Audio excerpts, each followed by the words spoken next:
السلام علیکم ورحمۃ اللہ وبرکاتہ، نحمده ونصلی علی رسوله الکریم، اما بعد فاعوذ باللہ من الشیطان الرجیم، بسم اللہ الرحمن الرحیم، رب اشرح لی صدری ویسر لی امری واحلل عقدۃ من لسانی یفقہوا قولی۔ آج ہم صفحہ نمبر 430 430 سے پڑھیں گے فصل پنجم، پانچویں فصل، صبر اور شکر کس طرح اکٹھے ہو سکتے ہیں۔ شاید تم کہو کہ پہلے تم نے ذکر کیا ہے ہر موجود میں اللہ تعالیٰ کی ایک نعمت ہے، اور یہ اس طرف اشارہ ہے کہ مصیبت کا کوئی وجود ہی نہیں ہے، تو پھر صبر کا کیا مطلب ہے؟ یعنی جب ہم یہ کہتے ہیں کہ ہر چیز اللہ کی نعمت ہے، تو پھر اس کا مطلب کیا یہ بنتا ہے کہ پھر اس میں کوئی مشکل چیز ہے ہی نہیں یا کوئی مصیبت ہی نہیں؟ اور اگر نہیں تو پھر صبر کب ہوگا؟ اور اگر مصیبت موجود ہے تو شکر کا کیا مطلب ہے؟ یعنی شکر پھر کس بات پہ ہو اگر ہر چیزوں پریشانی ہے؟ صبر اور شکر کیسے اکٹھے ہو سکتے ہیں؟ صبر تو تکلیف کی وجہ سے ہوتا ہے اور شکر خوشی کی وجہ سے، اور یہ ایک دوسرے کی ضد ہے۔ تو معلوم ہونا چاہیے کہ مصیبت موجود ہے جیسا کہ نعمت موجود ہے، اور ہر مصیبت پر صبر کا حکم نہیں ہے۔ مثلا کفر کہ یہ بھی مصیبت ہے اور اس پر صبر کا حکم نہیں۔ یہی حال گناہوں کا ہے، گناہ بھی مصیبت ہے تو اس پر بھی صبر نہیں۔ رہی یہ بات کہ کافر اپنے کفر کو مصیبت نہیں سمجھتا، تو اس کی مثال ایسی ہے جیسے کوئی بیمار ہو اور غشی کے سبب اسے تکلیف کا احساس نہ ہو۔ یعنی کافر کو اپنا کفر مصیبت نہیں لگتا۔ کیوں؟ یہ ایسے ہے جیسے کوئی بے ہوش ہوتا ہے انسان بیماری کی وجہ سے، اور اسے تکلیف کا احساس نہیں ہوتا تو وہ بھی اس کو مصیبت نہیں سمجھتا۔ جو گناہگار اپنے گناہ کو جانتا ہے اس پر فرض ہے کہ گناہ چھوڑ دے۔ ہر وہ مصیبت جس کا چھوڑنا انسان کے اختیار میں ہو اس پر صبر کا حکم نہیں ہے۔ ہر وہ مصیبت جس کا چھوڑنا انسان کے اختیار میں ہو اسے چھوڑ دینا چاہیے، صبر کر کے بیٹھ نہیں دینا چاہیے۔ مثلا پیاس کے ہوتے اگر کوئی شخص پانی پینا چھوڑ دے حتیٰ کہ اس کی تکلیف بڑھ جائے تو اسے صبر کا حکم نہیں دیا جائے گا۔ مثلا اگر کسی کو بھوک لگی اور وہ کھانا نہ کھائے، میں کہا میں صبر کر رہا ہوں، تو یہ صبر کا نہیں درجہ۔ صبر کا حکم صرف اس تکلیف پر ہے جس کا ازالہ انسان کے اختیار میں نہ ہو۔ اس کو انڈر لائن کر لیں۔ صبر کا حکم صرف اس تکلیف پر ہے جس کا ازالہ یعنی دور کرنا انسان کے بس میں نہ ہو، اور اس صورت میں صبر مصیبت نہ رہے گا بلکہ ہو سکتا ہے کہ وہ ایک لحاظ سے نعمت معلوم ہو۔ چنانچہ اسی لیے تصور کیا جا سکتا ہے کہ اس پر صبر اور شکر دونوں اکٹھے ہو جائیں، یعنی ایٹ اے ٹائم جو مشکل انسان کو پڑی ہوئی ہے اگر اس کو ہٹا نہیں سکتا تو اللہ تعالیٰ کے بارے میں گمان اچھا رہے اور اللہ کی حکمت پر غور کرے کہ اس میں کیا بھلائی ہے، اور وہ بھلائی جو اس مصیبت کے ساتھ ہی ہے، ان مع العسر یسرا، اس پر توجہ دے کر شکر ادا کرے، اور اس طرح صبر اور شکر دونوں اکٹھے ہو جائیں۔ ایک صورت یہ بھی ہوتی ہے کہ بظاہر نعمت نظر آنے والی کوئی چیز باعث آزار ہو، یعنی تکلیف دہ ہو۔ مثلا دولت کسی انسان کی ہلاکت کا سبب بن جائے۔ بعض اوقات آپ نے دیکھا کہ لوگ انتہائی قیمتی گاڑیاں لے کر بڑی ٹھاٹھ سے نکلتے ہیں اور گاڑی میں ایکسیڈنٹ ہو جاتا ہے، کچھ بھی نہیں بچتا، حالانکہ وہ اتنی بڑی بظاہر نعمت تھی لیکن مصیبت اور موت کا سبب بن گئی۔ مال کی وجہ سے اس کے قتل کا قصد کیا جائے، جو مالدار ہے لوگ اس کے قتل یا جان لینے کے پیچھے ہو جائیں، تو اب بظاہر تو نعمت ہے لیکن مصیبت بھی ہے۔ یہی حال صحت کا ہے، بلکہ یہاں تک کہا جا سکتا ہے کہ دنیا کی کوئی بھی نعمت ایسی نہیں جو کسی نہ کسی صورت میں مصیبت نہ لگتی ہو۔ اب آپ غور کر سکتے ہیں کہ ہر وہ چیز جسے پا کر آپ خوش ہوتے ہیں، جسے دیکھ کر آپ خوش ہوتے ہیں، جسے حاصل کر کے آپ خوش ہوتے ہیں، تو کسی نہ کسی طرح آپ کے اوپر ایک بوجھ بھی ہوتی ہے، کیونکہ یہ دنیا اصلی خوشی صرف جنت میں۔ ہماری مشکل یہ ہے کہ ہم دنیا میں ہی جنت چاہتے ہیں اور اس کی تلاش میں نکل پڑتے ہیں، اور وہ ہے نہیں تو پریشان رہتے ہیں پھر ہر وقت۔ کبھی بندے پر بعض امور میں مصیبت ہوتی ہے اور اس میں نعمت بھی ہوتی ہے۔ اس کی مثال یہ ہے کہ انسان اپنی موت سے بے خبر ہے اور یہ اس پر نعمت ہے کہ اس کو پتہ نہیں کہ کب مرنا ہے، کیونکہ اگر اس کو جان لیتا تو زندگی مقدر ہو جاتی، گدلی ہو جاتی، یعنی زندگی کا کوئی لطف نہ رہتا اور غم لمبا ہو جاتا۔ اسی طرح ان چیزوں سے ناواقفی بھی نعمت ہے، لا علمی، ناواقفی کا مطلب پتہ ہی نہیں، جو بعض آدمی اس کے لیے پوشیدہ رکھتے ہیں، کیونکہ اگر وہ اس پر مطلع ہوتا تو اس کا دکھ بڑھ جاتا۔ یعنی بعض اوقات انسان کے اندر ایسی بیماریاں ہوتی ہیں کہ انسان کو پتہ ہی نہیں ہوتا، اور جب تک پتہ نہیں ہوتا وہ خوش رہتا ہے، مطمئن رہتا ہے، لیکن جو ہی پتہ چلتا ہے تو بالکل ہی حالت فرق ہو جاتی۔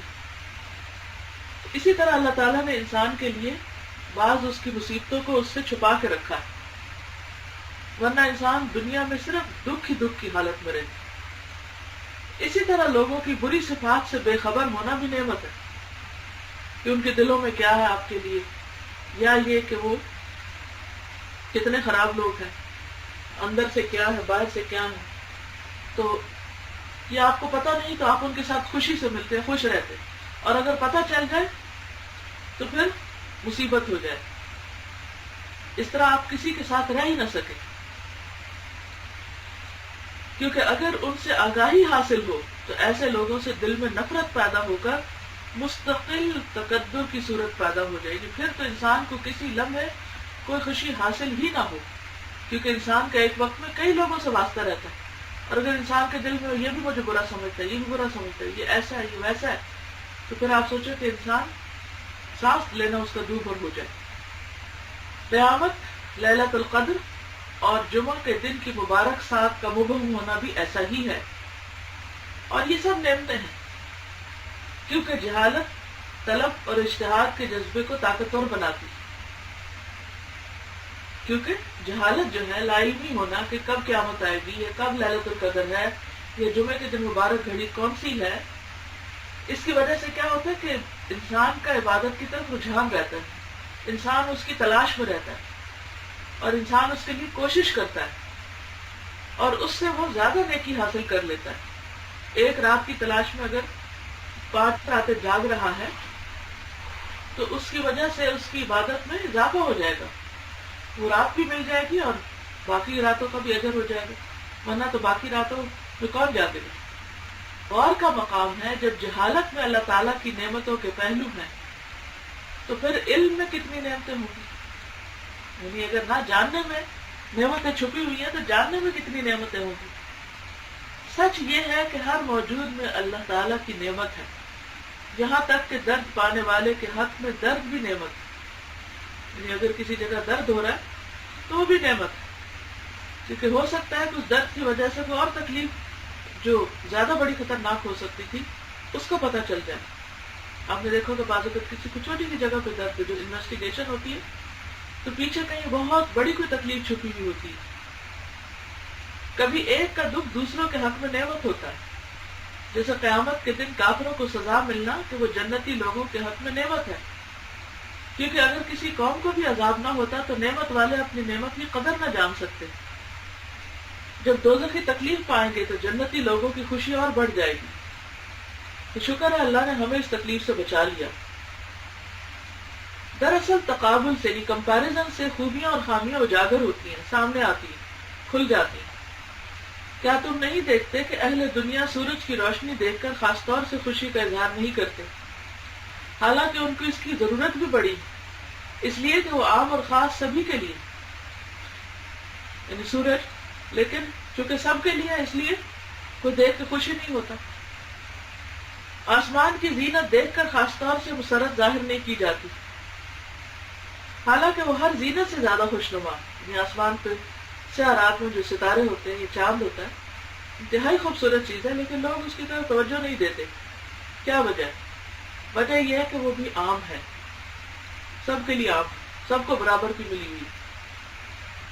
ان مثالوں سے ہماری یہ بات درست ثابت ہوئی کہ اللہ تعالیٰ کی ہر مخلوق میں کوئی نہ کوئی حکمت اور نعمت ہے، یا وہ سب بندوں پر ہے یا بعض پر۔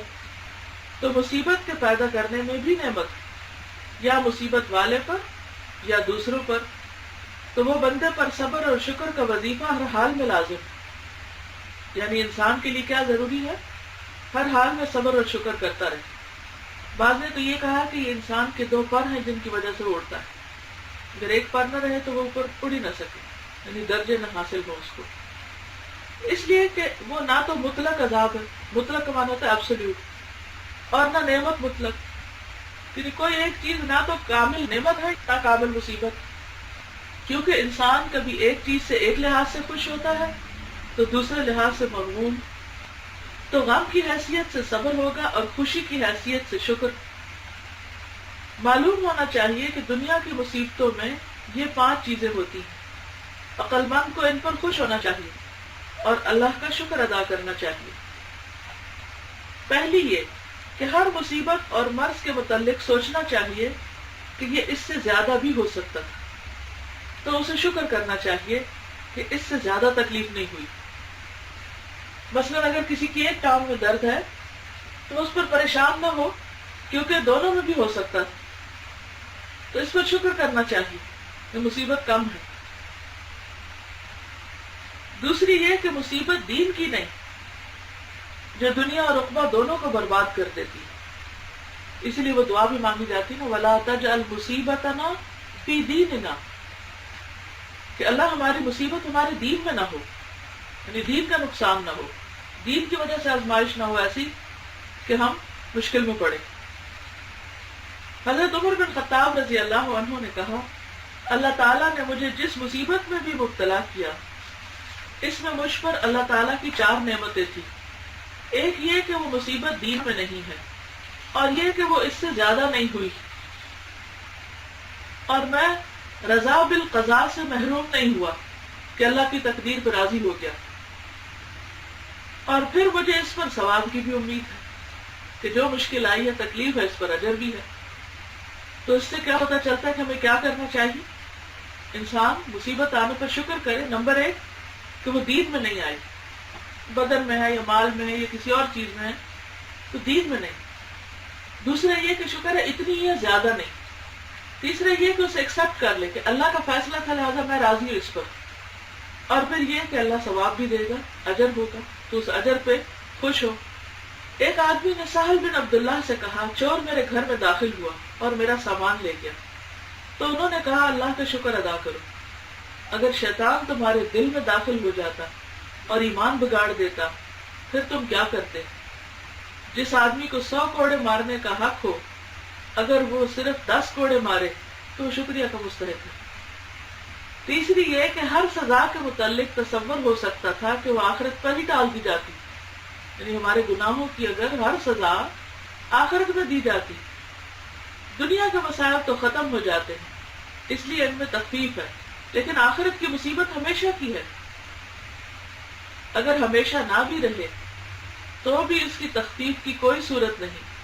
جس کو دنیا میں سزا دے دی گئی، دوسری مرتبہ اسے آخرت میں سزا نہ ملے گی، جیسا کہ حدیث میں نبی صلی اللہ علیہ وسلم سے مروی ہے۔ صحیح مسلم میں ہے کہ مسلمان کو جو بھی مصیبت پہنچتی ہے وہ اس کے لیے کفارہ ہوتی ہے، یہاں تک کہ کوئی زخم بلکہ کانٹا بھی جو اس کو چبھ جائے۔ آخرت میں تو عذاب ہے، آگ ہے اور بلائیں ہیں، اور وہ ختم بھی نہیں ہوگی۔ تو اگر انسان کو دنیا میں کوئی تکلیف آ جائے تو انسان اس پر راحت کرے کہ شکر ہے یہ آخرت کی ہے، جہنم کی سزا نہیں، کیونکہ گناہوں میں یہی کفارہ ہو جائے گا، دھلائی ہو جائے گی۔ چوتھی یہ کہ یہ مصیبت اس کے لیے لوح محفوظ میں لکھی ہوئی تھی اور لازماً اس کو پہنچنے والی تھی، تو دنیا میں پہنچ چکی تو یہ بھی نعمت ہے، یعنی آنی تو تھی، یہ اسی کے حصے کی تھی، کل ہی نہیں تھی، تو شکر آخرت میں نہیں ہوئی، پہلے ہی ہو گئی۔ پانچویں یہ کہ اس کا ثواب اس کی تکلیف سے بہت زیادہ ہے، کیونکہ دنیا کے مصائب آخرت کے راستے ہیں۔ جیسے بچے کو کھیلنے کے اسباب سے منع کرنا اس کے لیے نعمت ہے، کیونکہ اگر اسے ہر وقت کھیلنے دیا جائے تو یہ اسے علم اور ادب کے حصول سے روک دے گا، اور پھر وہ ساری زندگی خسارہ اٹھائے گا۔ یہی حال مال، اہل و عیال اور اعضاء کا ہے کہ یہ چیزیں انسان کی ہلاکت کا سبب بنتی ہیں۔ بے دین لوگ آخرت کا عذاب دیکھ کر تمنا کریں گے کاش وہ دیوانے یا بچے ہوتے اور اللہ کے دین میں اپنی عقلوں سے تصرف نہ کرتے. یعنی عقل کیا کرتی ہے کہ انسان کو تعویلیں سجھاتی ہے. جب اللہ کا کوئی حکم آتا ہے تو پھر انسان سوچتا ہے اچھا اس کا یہ مطلب ہو سکتا ہے، اس سے یہ بھی مراد ہو سکتی ہے، اگر یہ ایسا کر لیں یا ویسا نہ کریں. تو اس وجہ سے دنیا میں تو عقل مند لوگ اپنے آپ کو بڑا لکی سمجھتے ہیں اور بہت ان کی ایک آن بان ہوتی ہے، یہ شان ہوتی ہے. لیکن بعض اوقات یہی عقل انسان کو ایسی تعویلیں کرواتی کہ جس کی وجہ سے انسان دین سے دور ہو جاتا ہے. اور بعض لوگ جو بظاہر بہت ذہین نہیں ہوتے، بہت عقل مند نہیں ہوتے، سیدھے سادے ہوتے ہیں، انہیں جو بات پتہ چلتی ہے وہ عمل کر لیتے ہیں اور اس عمل کی وجہ سے وہ جنت کے اعلیٰ درجوں میں پہنچ جائیں گے. تو قیامت کے دن لوگ کیا تمنا کریں کہ کاش ہم بھی تھوڑے ناسمجھ ہی ہوتے اور اتنی نہ عقل ہمارے پاس ہوتی، یا ہم بہت زیادہ ذہین نہ بھی ہوتے تو کم از کم ہم عمل تو صحیح کرتے. یہ مجنون اور بچہ جو ہے اس کے اوپر تو کوئی حساب ہی نہیں، تو وہ تمنا کریں گے کہ ہمارا بھی حساب نہ ہوتا. لیکن دنیا میں جب ہم ایسے لوگوں کو دیکھتے ہیں کہ جو دیوانے ہیں یا ہینڈی کیپ ہیں یا ان کو کوئی سمجھ نہیں آتی تو ہم ان کو بڑا ترس کرتے ہیں اور ہم کہتے ہیں ہائے بیچارے، اور انہوں نے کیا دیکھا دنیا میں، اور یہ تو ان کی قسمت ہی ماری. حالانکہ قیامت کے دن ان کو بے پناہ اجر ملے گا کیونکہ انہوں نے دنیا مصیبت میں گزاری. لیکن آج کسی کو یہ بات سمجھ نہیں آتی، اور ان کے والدین بھی اور رشتے دار بھی جو بھی دیکھنے والے ہیں وہ ان کو ہائے بیچارہ یہ بدقسمت سمجھتے ہیں. حالانکہ وہ بدقسمتی نہیں ہے، تو کل پتہ چلے گا کہ کس نے کیا حاصل کیا، یعنی جب انسان کا نتیجہ سامنے آئے گا. جو چیز بھی ان میں سے بندے میں پائی جاتی ہے اس کے متعلق تصور ہو سکتا ہے کہ اس کی بھلائی اسی میں ہو، اسے اللہ پر حسن ظن رکھنا چاہیے، اور جو مصیبت پہنچے اسے اپنے حق میں بہتر خیال کرنا چاہیے. یعنی کبھی بھی کوئی تکلیف اگر انسان پر آئے تو اسے اللہ سے اچھا گمان رکھنا چاہیے کہ اللہ نے مجھ پر ظلم نہیں کیا. کیونکہ بعض لوگ مصیبت آنے پہ کیا کہتے ہیں، مجھ پر ہی کیوں آئی، میرے ساتھ ہی کیوں ہوا، ہمارے ساتھ بڑی زیادتی ہوئی. ایسا نہیں سوچنا چاہیے، اسے اپنے حق میں بہتر سمجھنا چاہیے، کیونکہ اللہ کی حکمت بڑی وسیع ہے اور وہ بندوں کی مصلحت کو بندوں سے زیادہ جانتا ہے. اللہ کو زیادہ پتا ہے کہ بندوں کے حق میں کیا بہتر ہے. ہم تو صرف ظاہری چیزوں کو دیکھتے ہیں. کل روز حساب میں جب وہ اس کا ثواب دیکھیں گے تو شکر ادا کریں گے. جس طرح کہ بچہ جوان ہونے کے بعد اپنے ماں باپ کا اور استاد کا شکر ادا کرتا ہے کہ انہوں نے ادب سکھانے کے لیے اسے سزا دی تھی. مصائب بھی اللہ تعالیٰ کی طرف سے ایسی ہی تعذیب ہے، یعنی ادب سکھانے کا ذریعہ ہے. کیونکہ بعض اوقات انسان کو جب بہت نعمتیں ملتی ہیں تو انسان پھول جاتا ہے، اکڑ جاتا ہے، اترانے لگتا ہے، آپے سے باہر ہوتا ہے. لیکن جب کوئی مصیبت آتی ہے تو انسان ہمبل ہوتا ہے. جب آنسو آتے ہیں تو انسان کے اندر عاجزی پیدا ہوتی ہے، گناہ دھلتے ہیں. حدیث میں ہے کہ اللہ تعالیٰ مومن کے لیے جو بھی فیصلہ کرتے ہیں وہ اس کے لیے بہتر ہوتا ہے. اگر انسان یہی سوچ لے کہ میرا رب بے حد مہربان ہے، اس نے میرے لیے جو چاہا بہتر چاہا، تو سارے غم اور دکھ اور پریشانیاں دور ہو جائیں گی. معلوم ہونا چاہیے کہ مہلک گناہوں کی بنیاد دنیا کی محبت ہے. یعنی ہلاک کرنے والے گناہ کب ہوتے ہیں انسان سے؟ جب انسان کے دل میں دنیا کی محبت ہوتی ہے. اور مراد کے مطابق بغیر کسی مصیبت اور ابتلا یعنی آزمائش کے پے در پے نعمتوں کا ملنا دل میں دنیا کی محبت پیدا کرتا ہے. یعنی ایسے لوگ جن پر مصیبتیں کم آتی ہیں یا آزمائشیں کم ہوتی ہیں اور ان کو ایک کے بعد ایک نعمت ملتی چلی جاتی ہے، تو پھر کیا ہوتا ہے، ان کا دنیا میں دل لگنے لگتا ہے، ان کے اندر دنیا کی محبت پیدا ہونے لگتی ہے. لیکن جب انسان کے اندر انسان کو مختلف دکھوں اور تکلیفوں سے واسطہ پڑتا ہے تو دنیا سے دل اچاٹ ہوتا جاتا ہے، پھر اس کا دنیا میں دل نہیں لگتا، دل جمتا ہی نہیں. تو یہی سوچتا ہے کہ چند دن کی تو بات ہے. اس کا اندازہ یوں کیا جا سکتا ہے کہ جب مصائب زیادہ ہو جائیں تو دل دنیا سے اچاٹ ہو جاتا ہے. دنیا انسان کے لیے قید خانہ بن جاتی اور اس سے نجات پانا اس کی انتہائی خواہش ہوتی ہے. پھر اس کو موت بری نہیں لگتی. وہ موت کا استقبال اس لیے کرتا ہے کہ اسے دنیا کے غموں سے نجات ملے گی. اور جب صورتحال یہ ہے تو دنیا میں تکلیف کا ہونا ضروری ہے. اور یہ ایسی ہی بات ہوگی جیسے کوئی تجھے بغیر مزدوری کے